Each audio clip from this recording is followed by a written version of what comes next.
Hi everybody, welcome to my channel. My name is Jennifer and I speak on narcissistic abuse. If you are here and need some support, I hope that I'm able to help you. Please like, share, and subscribe and help my channel thrive. I would really appreciate it. It is a new channel and I am a survivor of narcissistic abuse, and so I just try to come and support you guys. And tonight I wanted to talk to you. Many of us are quarantined.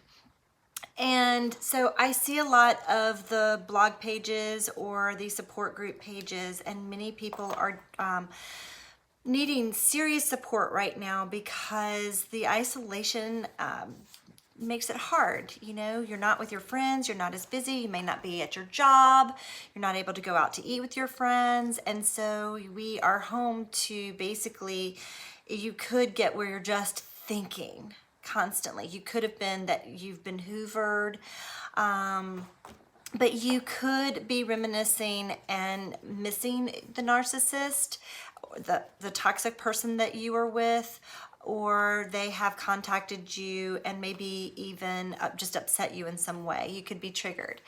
And one of the things that I noticed that a lot of people were writing on some of the support pages was, why is it so hard for me to get over someone that I know was so bad for me? Why is it that I can't just get over this? I just want to get past it. I understand this.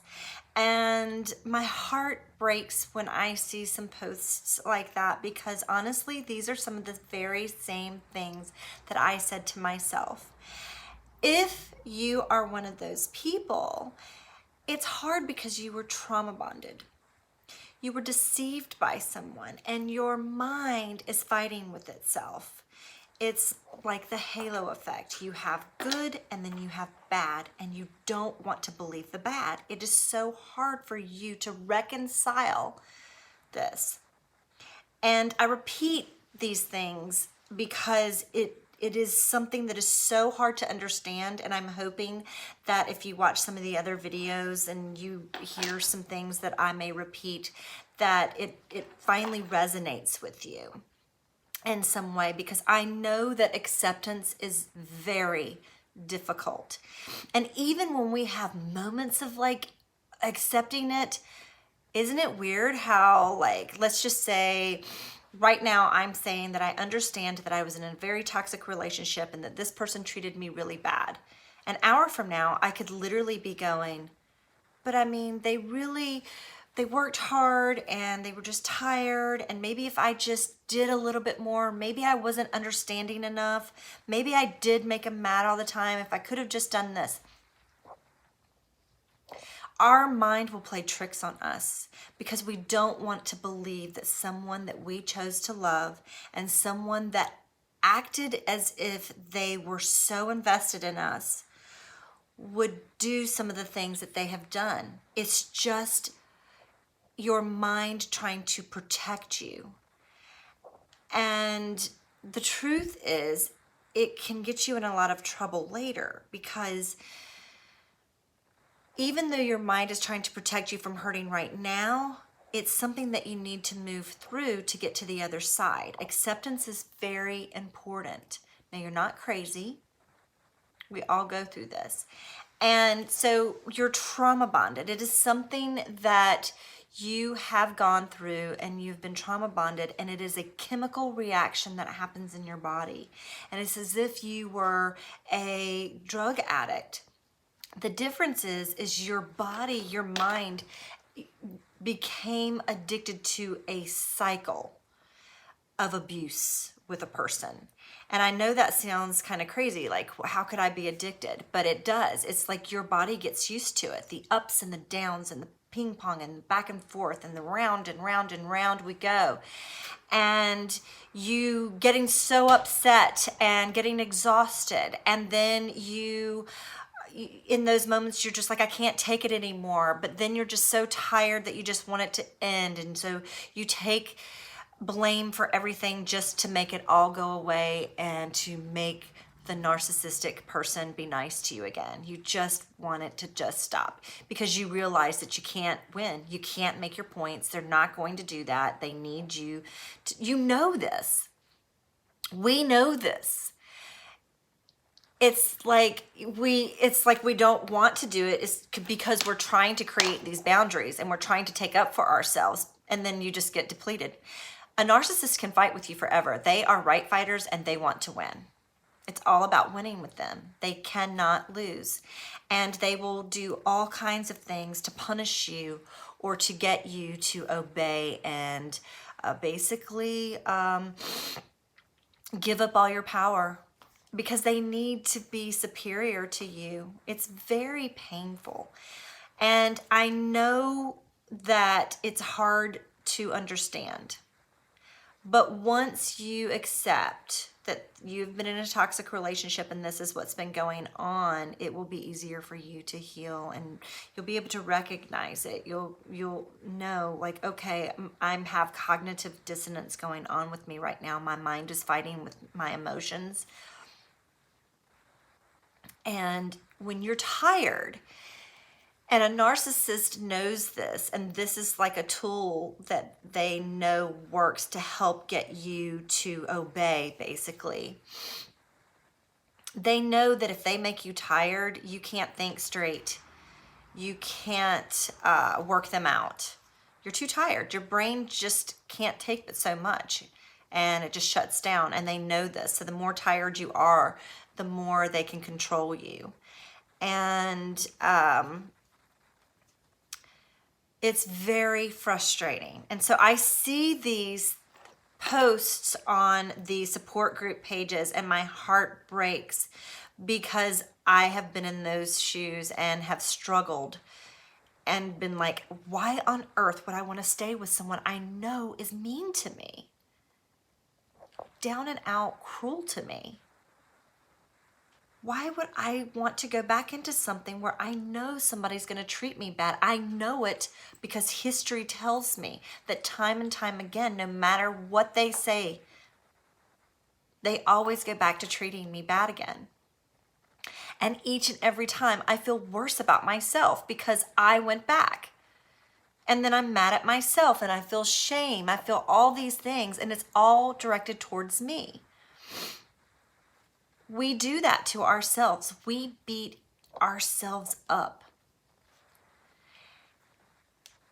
And we don't deserve it. You don't deserve this. You do deserve to be in a respectful relationship where someone values you just as much as you value them. And a narcissistic person values themselves. Their needs and wants come first above all else, always.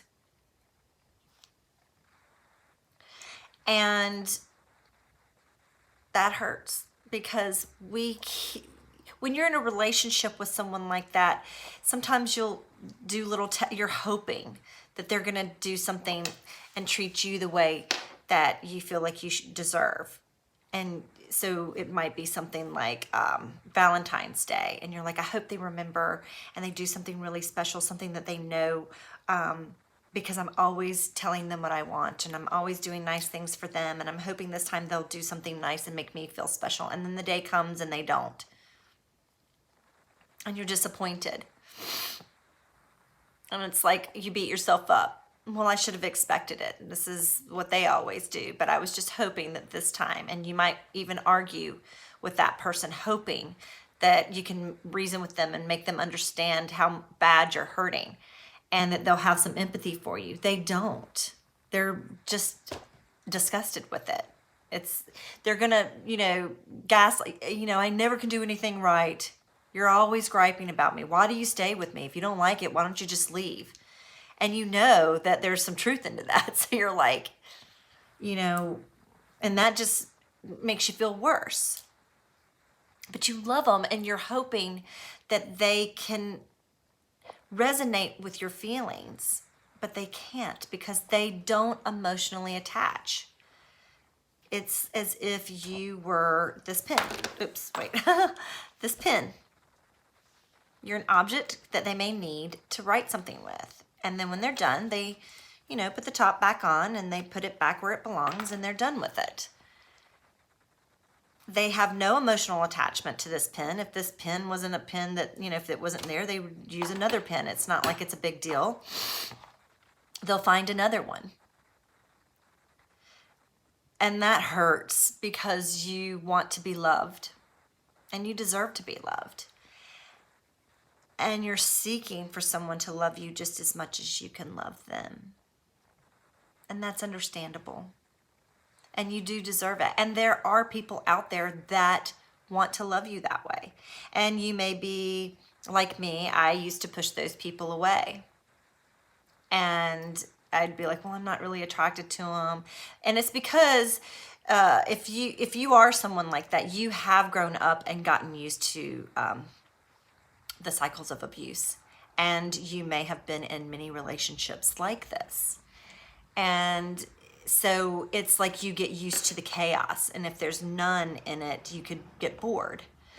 And it may take some isolation. Like, I was like, this self-quarantine stuff and being isolated, as horrible as it is because people are sick and there are people out there that are dying and things like that. But for the people who are having to stay in, it can be a good thing in the sense that you do have to self-reflect and you are having time to yourself and you are recognizing, or you can figure out what it is that you need and want. And it might hurt some of this, recognizing some of it, but learning to be bored a little bit might be good, because I can tell you that sometimes I miss people that I've been with, okay? I loved them. There were good things about them that they showed me, whether that's them who they really were, the mirror image of what they wanted me to reflect back at me and wanted me to believe. But I saw that as I really liked them and I loved them. And when I think about it, and I might miss them sometimes, but I'll go, oh my gosh, it's so nice not to feel. I used to cry every day. Every day I cried. And I hated that I cried every day. It broke my heart for myself that I cried every single day. For years and years and years, I cried. Not all day long, but there would be times that I would cry. And it was because I wanted a life a certain way, and I had envisioned it a certain way. And it wasn't what I had envisioned for myself. And I kept trying so hard to get to that. And I was so disappointed all the time because I couldn't get there, no matter what I did, no matter how good I was. And then I became broken. And then I just cried, or I yelled and I kicked and screamed, basically tried to get attention. Like, just, I was falling apart. And then I was becoming someone I didn't even recognize and didn't like. And I don't have that anymore. I don't cry every day anymore. My life feels calm. And I enjoy the quiet. I really do. It took a long time for me to get here. And it took time being on my own. And, I see on the sites as well, when will I ever trust again and when can I date again? I don't know that I'll ever be able to date again after this. I'm broken.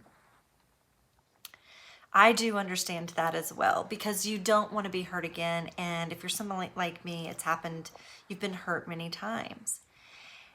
And I try to look at the positive in it and say, because I used to say, why me? Well, I needed to learn some things about myself and why I chose to stay, why I chose certain partners, and to also recognize red flags. And so there's kind of some things that I go by now when it comes to dating or whatever, which really I'm not doing any of right now, but when I do,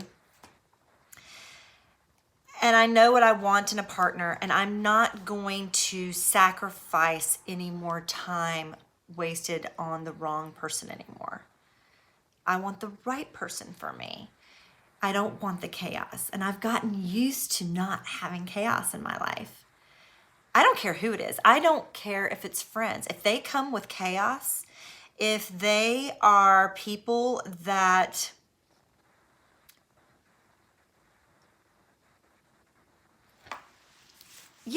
they come with chaos. If they bring chaos, if they make me question things about the relationship, if I have to spend too much time worrying about it, I have pulled away big time from people. And I've gotten used to quiet peace. I know who my real friends are. Those are the people who want to spend time with me. Those are the people who call and, and vice versa. I know who's important for me and I know who's bad for me. Now, sometimes I still want to try with those that are bad or might have some chaos where I don't understand and I'm questioning. If I am questioning things all the time, that's chaotic. Whether there's fights going on and fireworks and all of that, it doesn't have to be that. If your mind is questioning a certain relationship all the time, wondering, asking yourself, like, is this person, are we friends? Are we, or is this my boyfriend? Are we not boyfriend and girlfriend? I thought we were. I don't understand, this person was calling me all the time and then all of a sudden they didn't call me anymore. I guess they didn't need me for anything. You question those things. If you're doing that all the time, it's toxic. And you have to make hard decisions with friends, family, boyfriends, girlfriends, wives, husbands, people that you work with. If your mind is spending too much time on negatives and it doesn't feel positive to you, that's chaos. And I enjoy not having the chaos. And I was talking to a really good friend of mine, and we've talked about this quite often. We talk about our friendships and things like that. And I was like, every time I talk about this thing, it brings up a lot of questions for me. And I'm like, it feels chaotic for me and it's uncomfortable. And I revisit it, and, you can do that. You will do that with people. But again, if it comes back and it feels uncomfortable, that's an alarm system within your body telling you that it's not healthy and you may need to move away from it. And you can look at it and figure out, where did the chaos start? Why is it? Where is the cancer in the relationship? If there's nothing that you personally can do about it and you've done all that you can do, that's all you can do. And you may need to move on and do what's best for you. And so when is the time to date again? It's when you love yourself, you trust yourself, you have your boundaries in place, and you know what you won't put up with anymore. And you're healthy yourself. And when that happens, then it's time for you to go out and date again. And when you do, you need to have things in place. Like, you might not want to date people that are just separated. If they've just gotten out of a relationship with someone, I highly recommend not dating them. They need to be out for a while because they could be rebounding just to feel better. And that's not fair to you. That's not fair to you at all. So you need to have your boundaries in place. You need to love yourself and get used to being a little bit bored. You just got addicted to the cycles of abuse, of emotional abuse. It's chaos. The ups and downs, your body gets used to that. It's not your fault. It's something that is a chemical reaction within your body. So you're not crazy. I care about you so much. I'm going to end this video, but I will be back. And I hope that you'll subscribe and know that I really do care about you. World Narcissistic Abuse Awareness Day is June the 1st. I hope that you'll help me spread awareness because we do need our support. And unless people understand what narcissistic abuse is, they're going to have a hard time supporting you. So hang out with people that do understand. I love you. Bye.